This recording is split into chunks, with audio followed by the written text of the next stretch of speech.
Hello दोस्तों, welcome to my channel plants for gardening में आप सभी का स्वागत करती हूँ। तो आज मैं आप लोगों के सामने लेकर आई हूँ क्रोटोन के प्लांट, जो कि मैंने कटिंग से तैयार किया है। ये कटिंग जब लगाई थी तब आप लोगों को मैंने वीडियो भी डाला था, आपने देखा ही होगा कितनी सारी कटिंग मैंने लगाई थी और प्लांट की प्रूनिंग भी किया था। तो प्रूनिंग करने के बाद जो कटिंग निकली थी वही मैंने सारी इसमें लगा दिया था।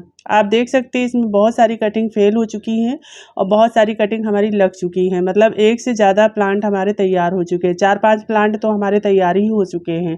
लेकिन अभी मैं इनको निकाल के नहीं दिखाऊंगी, क्योंकि अभी कुछ ही दिन पहले मैंने लगाया था, 4-5 दिन पहले लगाया था। तो अभी मैं इनको ऐसे ही छोड़ दूंगी। इनको मैं 10-15 दिन और छोड़ दूंगी ऐसे। उसके बाद मैं इसका अपडेट आपको दूंगी, इसकी जड़ें दिखाऊंगी कैसे निकली हैं, और इसको मैं बाहर आपको ओपनली दिखाऊंगी निकाल के कैसे ये ग्रोथ कर रही है।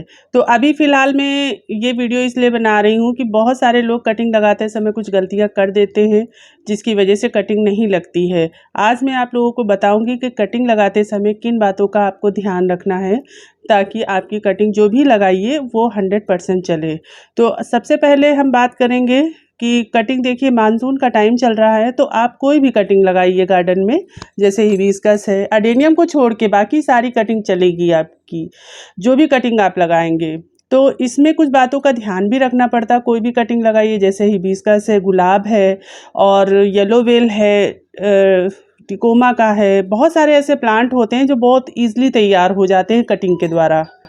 तो मैंने सोचा आज आप लोगों को बताया जाए, ताकि आप लोग भी कटिंग से बहुत सारे प्लांट तैयार कर सकते हैं।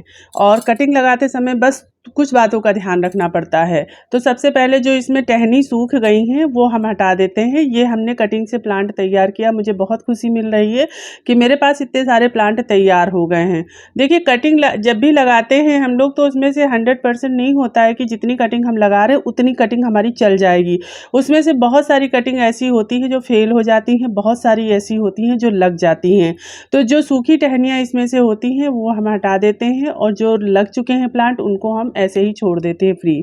तो कटिंग लगाते समय आपको कौन सी बातें ध्यान रखनी है, चलिए बताते हैं आपको। सबसे पहले मिट्टी बनती है कटिंग लगाने के लिए। तो मिट्टी हम कैसे बनाते हैं कटिंग लगाने के लिए? मिट्टी को हमेशा बहुत ज़्यादा वेल ड्रेन बनानी पड़ती है। उसमें एक भाग आप कोकोपीट ले लीजिए, एक भाग गार्डन सॉइल, एक भाग जो है आप बालू मिट्टी ले सकते हैं। बालू मिट्टी की मात्रा आप 2 भाग भी ले सकते हो, क्योंकि जो है मिट्टी हमें वेल ड्रेन बनानी है, और वेल ड्रेन इन्हीं सब चीज़ों से बनती है। बालू मिट्टी इसलिए ज़्यादा कहते हैं मिलाने के लिए, क्योंकि मिट्टी बुरबुरी बन जाए, वेल ड्रेन बन जाए, इसमें पानी नहीं रुकता है। बहुत सारी मिट्टी लोग ऐसे तैयार कर लेते हैं कि दलदली बन जाती है, उसमें पानी भरा ही रहता है। तो ऐसी मिट्टी अगर आप बनाओगे, बहुत सख्त मिट्टी होगी, उसमें पानी रुकेगा तो कटिंग कभी भी नहीं चलेगी। तो मिट्टी आपको बहुत वेल ड्रेन बनानी है, बुरबुरी बनानी है। अब बात करती हूँ पॉट की। तो पॉट हमेशा छोटा ही लेना चाहिए कटिंग के लिए, क्योंकि बहुत बड़ा पॉट अगर आप ले लेते हो उसमें पानी भरा रहेगा तो कटिंग कभी नहीं चलेगी। और छोटा पॉट क्या होता है कि उसमें पानी बहुत जल्दी बाहर निकल जाता है, तो कम पानी लगेगा और कटिंग आपकी 100% चल जाएगी।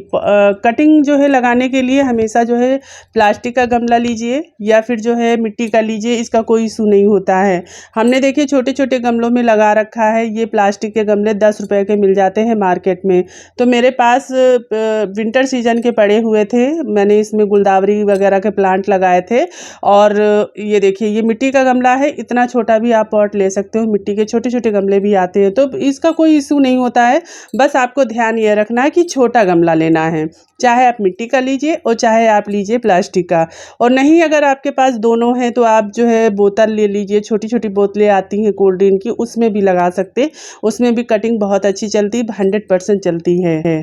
तो ये गमले की बात हो गई। अब मैं बताऊंगी आपको कटिंग कैसे निकालनी है। ये इस पे मेरे बहुत सारे वीडियो आपको मेरे चैनल पे मिलेंगे। कटिंग आपको कम से कम 1 बालिश की निकालनी है। 1 बालिश आप नाप लीजिए। 1 बालिश मतलब जो है, अभी मैं बताती हूँ, इस तरह से ऐसे नाप लीजिए कटिंग को, और बिल्कुल जो है काट लीजिए। मतलब 4 से 5 इंच की कटिंग आपको निकालनी है, और कम से कम 5 से 6 कटिंग आपको तैयार करनी है लगाने के लिए।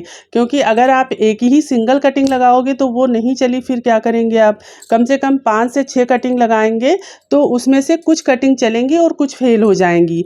तो आपको हमेशा इस बात का भी ध्यान रखना है कि 4 से 5 या 5 से 6 कटिंग कल में आपको तैयार करनी है। और जब भी कटिंग निकालिए तो पेंसिल के बराबर मोटी डंडी निकालिए, क्योंकि जो है पतली निकालेंगे पतली बहुत कम लगती है। हमारे जो क्रोटोन के प्लांट थे उसमें पतली टहनियाँ थी, इसीलिए मैंने प्रूनिंग किया था ताकि वो अच्छे से ग्रोथ कर सके। तो पतली भी चल जाती हैं, लेकिन कभी कभी क्या होता है कि पतली नहीं चलती है, तो इसलिए पेंसिल के बराबर हो सके तो मोटी डंडी निकालिए, कलम बनाइए और उसको मिट्टी में लगाइए, जो मिट्टी मैंने बताया है। और आपको इस तरह से कटिंग लगानी है। अब बात करती हूँ पानी की। पानी आपको डेली नहीं डालना। अगर मानसून में लगा रहे हैं तो जानते ही मानसून में ओपन एरिया में रखना है, जहाँ पे बारिश का पानी आप इसमें बराबर मिलता रहे।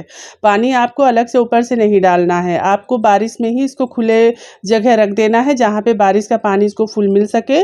और बारिश के बाद जो सनलाइट निकलती है, बहुत ज़्यादा सनलाइट इसके ऊपर ना पड़े, ऐसी जगह आपको इसको रखना है। इस बात का ज़रूर आप लोग ध्यान दीजिए।